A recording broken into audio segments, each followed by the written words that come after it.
చలనచిత్ర పరిశ్రమలో చెప్పుకోదగ్గ హాస్య నటుడు రేలంగి. రేలంగి గారు అసలు పేరు రేలంగి వెంకటరామయ్య గారు.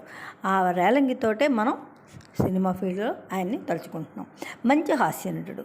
తూర్పుగోదావరి జిల్లా రావులపాలెం సమీపంలోని రావులపాడు గ్రామంలో రామస్వామి అచ్చమ్మ దంపతులకు జన్మించారు. నవంబర్ 27, 1975 పద్మశ్రీ అవార్డు అందుకున్న మొట్టమొదటి హాస్య నటుడు రేలంగి.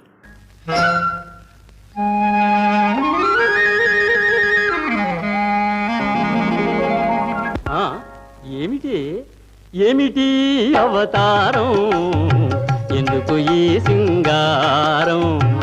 ఏమిటి అవతారం, ఎందుకు ఈ సింగారం? పాత రోజులు గుర్తొస్తున్నది, ఉన్నది ఏదో వ్యవహారం.